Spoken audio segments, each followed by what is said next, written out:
In the landscape of film and TV, many projects come so close to being created, but ultimately get axed. Hell, it's becoming normal now to have entirely finished films get shelved. And even giant franchises like Marvel aren't immune to getting their projects completely cancelled, even if completed footage was shot and edited, like the now buried MCU show, The New Warriors. When it comes to the world of television, it's even more apparent to get projects scrapped, even in the ever so changing current streaming climate. Nowadays, when shows get greenlit, it's usually for a whole season. But let me tell you, my young Padawans, there was a time in the far, far past of, I don't know, maybe like 5 years ago, where after you pitch the concept of your show, if the network truly likes it, they'll pay for what is called a pilot, basically a test episode, which almost always gets reused to be the very first episode of the series if the show gets lucky enough to move on from there. When a network pays for a pilot episode, it's up to the creative team to make it as impactful as possible. Because getting a pilot into production doesn't mean the show is greenlit. It's a great sign nonetheless. It means the studio or network has the intention of making it, only if the product comes out good, that being the pilot episode. If all goes well, then theoretically, it's supposed to move on to the next phase, which is a full-blown season that will be aired. And Marvel's New Warriors was on the cusp of seeing the light of day. The death of the show is a very interesting case, because it was damn near guaranteed to have a full season. But all due to one small miscalculation, the entire project that got as far as filming a whole episode got killed. This is the tale of an MCU show that may have been truly special, but got caught in the middle of studio politics and one simple blunder. Well, who are the New Warriors? They're a little known teenage group in Marvel Comics that came out in the 90s to get more traction from a younger audience, with Marvel really trying to compete with DC's Teen Titans, which they were a good 5 years behind on that front. The team has gone through 5 major changes in its roster over its 36-year-long life, with us focusing on the first 2 and ignoring the rest. The original version of the team was introduced in Thor issue 411 in 1989 as a guest appearance, setting them up for their own solo series, which would come out the following year in 1990. That roster included Night Thrasher, the leader of the team, who is basically a teenage Batman ripoff. He's rich after inheriting money from his parents who died in a gang robbery. He of course uses his wealth to fight crime in a black suit. Speaking of very obvious directions for characters, we have the most on-the-nose name for our next hero. If you thought Captain Marvel and Miss Marvel were too much, hold my pingo doce. Marvel Boy. No, I'm not joking. He later rebranded himself to Justice, and somehow that made me love the name Marvel Boy.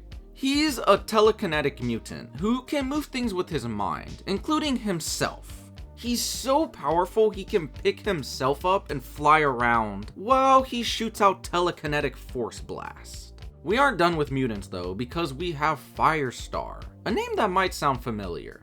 That's because she was in an extremely popular show called Spider-Man and His Amazing Friends.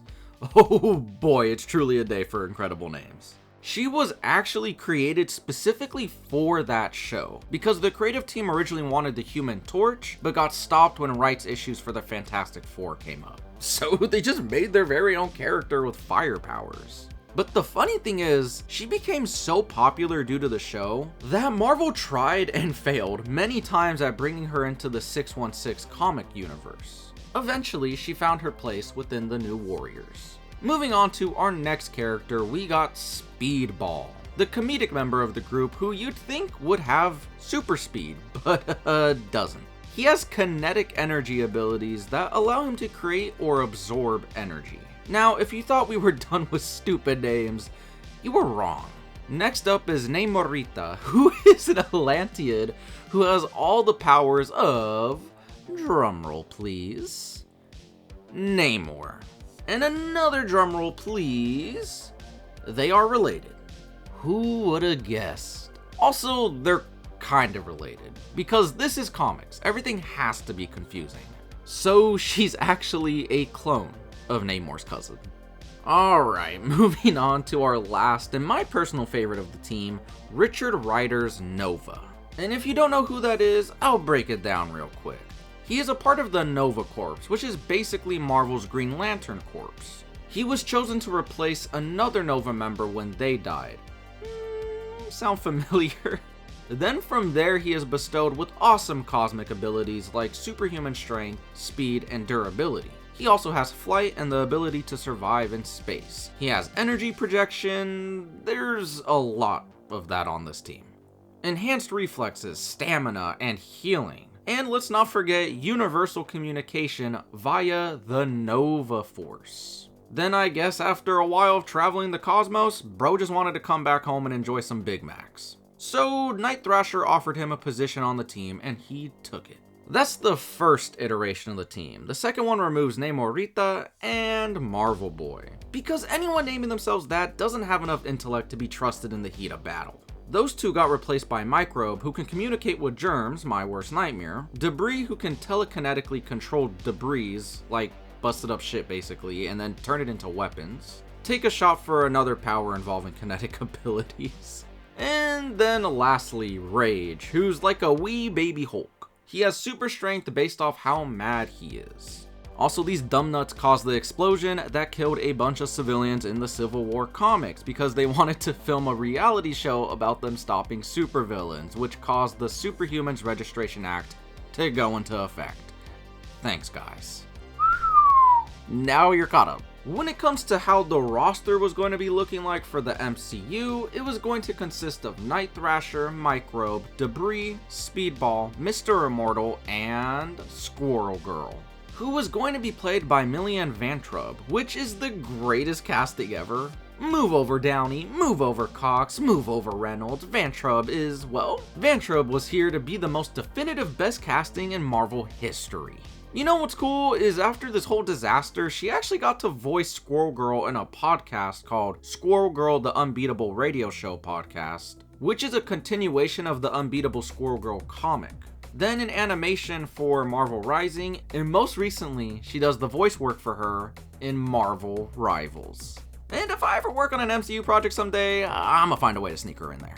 Okay, now that we've laid some sort of foundation on the members of our team, we can dive right into everything revolving around the cancelled show itself. It all began in mid-2016 when Marvel Television, who at the time was under Marvel Entertainment, not Marvel Studios like today. They were two separate entities at this time. They began working on a show surrounding these characters. Once they had a good idea of what the team was going to look like, what the tone of the show was going to be, and what types of stories they wanted to tell, they quickly began to pitch it to streaming services and cable networks, selling the show as 6 young people with powers living and working together, with powers and abilities on the opposite end of the spectrum of the Avengers. The new warriors want to make a difference in the world, even if the world isn't ready.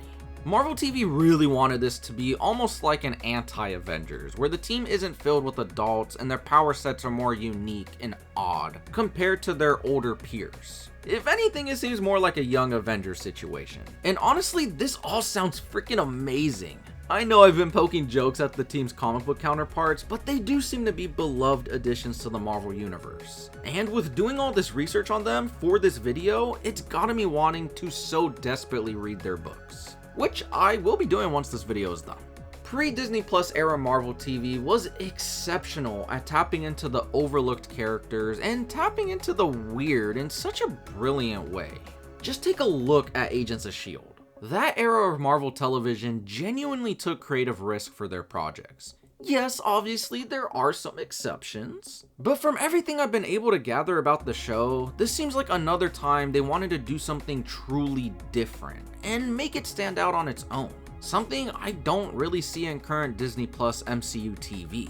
Even when they attempt to do something different and out there, that MCU formula seems to come up right behind it and yank it down. Anyways, in 2017, Freeform, off the then current success of their very own MCU show, Cloak and Dagger, decided to take the chance on the show, ordering a 10-episode first season. Marvel TV immediately went into production with writers, a showrunner, and casting. Then by the end of November of that year, they had a completed pilot shot and ready to go. It seemed like everything was in their favor. They got a team together with cast and crew. The showrunner already had a multi-season planned story. They were gonna try a whole new genre, creating a sitcom comedy, breathing new life into the MCU. And most importantly, the network already greenlit the entire first season. So as long as they made a good pilot, they're guaranteed to continue on. But as you know, it didn't end up being that simple. After the pilot was fully finished and put together, Marvel went to Freeform with the final product. And they really liked it. A lot. It gained very positive feedback. But one small mistake, a minor miscalculation, threw everything down the toilet. It seems that Freeform was so eager to get another Marvel show on their channel, they didn't realize they didn't even have any open slots on the network for 2018 to even release the show. Now that's some awkward ass shit. Freeform felt pretty bad about it and gave the show back to Marvel, who now had to go around repitching the show. But at least they got a pretty damn good pilot to show off, so no biggie, they got this. Except they had a time crunch to meet. Because in just 2 months, the show had to get back into production for a full season in order to secure that 2018 release date. So the idea became this: since it was produced by ABC Studios, who is owned by Disney, along with Freeform, they decided to shop it around to Disney-owned branches, eventually landing at the feet of Hulu and Disney Plus, who was at the start of their inception. Once again, the pilot was well received and liked, but was passed on nonetheless. Then by September of 2019, the show was completely shelved. Now that we understand the main reason for its cancellation, and trust me, there's actually a deeper reason behind it, but we're gonna get into that in a second. What do we actually know about the show itself? Well, for starters, we had an entire cast announced, with Melania Van Trump's Squirrel Girl already mentioned. But from there we had Derek Thieler as Mr. Immortal, Jeremy Tardy as Night Thrasher, Caleb Worthy as Speedball, Matthew Moy as Microbe, and Kate Comer as Debris. And finally, Keith David was cast as Ernest Vigman, which we're going to talk about in a second because it's important. It seems like they were going to have Squirrel Girl and Mr. Immortal be the two leads of the show, and then everyone else would basically be side characters. This seemed to be Marvel TV's version of Full House. All these extremely different people all living under one roof, and as mentioned earlier, it was going to be a 30-minute long sitcom, which I think is a great idea, really allowing them to lean into the comedic absurdity of these characters, and more specifically, their power sets. Now when it comes to the story, not much is known exactly. I spent hours trying to find anything that leaked from the show, and it's not much. I tried more specifically to see if I can get my hands on a leaked script for the first episode, with no avail. But there's one major thing I was able to find in terms of narrative. Keith David's character of Ernest Vigman was going to be a reoccurring side character who kept popping up to help the team out, but he was secretly the main story. The show was going to build up to him eventually becoming the infamous villain, MODOK. I couldn't find any information on whether his evil organization from the comics, AIM, was going to play a part in the show. But after seeing how Cloak and Dagger expanded the Roxxon Corporation in the MCU, I have a feeling that the show would have expanded upon Iron Man 3's AIM even more. When it comes to our main narrative, the information stops there, but we still have some more smaller information, like the inclusion of Squirrel Girl's famous sidekick, a squirrel named Tippy Toe, who was gonna be in the show. And they actually made a puppet for the cast to interact with. Then there was the fact that the show was set in the MCU. And since it was gonna be on the same channel as Cloak and Dagger, there were obviously thoughts of a possible crossover between the two shows. But it seems like Marvel TV didn't have a plan for that immediately. They did suggest it was possible, but basically not in the first season, because they wanted to make sure that the New Warriors could stand on its own, both as a show and as a team. Then there was this quote from The Edge when Marvel was announcing the show. The TV version of Robbie grew up watching Quinjets take off from Avengers Tower and loves the idea of being a hero. This is of course talking about the character Speedball. Then there was a set photo leak I found of a child's bedroom filled with Iron Man posters, which was supposed to be Robbie's. But even though the character in the show came from New York, and in the comics the team itself is New York based, like most of Marvel's heroes, it's not clear if the show was actually going to take place in New York. It's possible, since if they were actually doing a sitcom style show, they didn't necessarily need to film in New York itself, except for establishing shots. They shot the pilot in Atlanta, Georgia, a big spot for Marvel shooting locations, and they shot a scene at a park that you could easily just say is New York. But that now concludes everything we know on the storylines of what could have been the New Warriors. Now, I already mentioned why the show got cancelled. It was a big oopsie on Freeform's part. But why did Hulu, and more so Disney Plus, pass on the show when they, and I quote here from THR, is said to have tested through the roof and caught the attention of high-level Disney executives? First off, I was debating even mentioning this, but I feel like I have to. The showrunner Kevin Beagle, a few years after the show was shelved, went on a Twitter rant, showing behind-the-scenes stuff from the show and going off saying that the show was cancelled because an executive called the show too gay. Now, I'm gonna be completely honest here. I am 100% certain that is not why the show got shelved. But I also 100% believe Mr. Beagle was told that by an executive. Either way, I guess that anger led him to showing off the very small amount of footage we have now. But then he deleted his Twitter shortly after. Here's the genuine reason the show didn't ever go through with the first season, beyond the fact that Freeform messed up. Here's the thing, even if Freeform had an open slot available for the show's first season, it never would have survived past that. The reason Disney Plus, who at the time wasn't launched yet but was prepping original content for its platform, reached out to their biggest brands like Star Wars and Marvel Studios. Disney was quietly positioning Kevin Feige to take over everything Marvel. No more split down the middle company. Feige was gonna rule it all. Rightfully so in my opinion. Especially if Marvel TV was gonna continue putting their shows in Feige's universe. So Disney Plus passed on New Warriors because they knew it was gonna get killed off by Feige anyway. And it simply wasn't worth their time to invest money into a project that was gonna be buried. It's honestly that simple. This project got caught in between studio politics, and unfortunately was doomed from the very start of production. The creative team just never knew.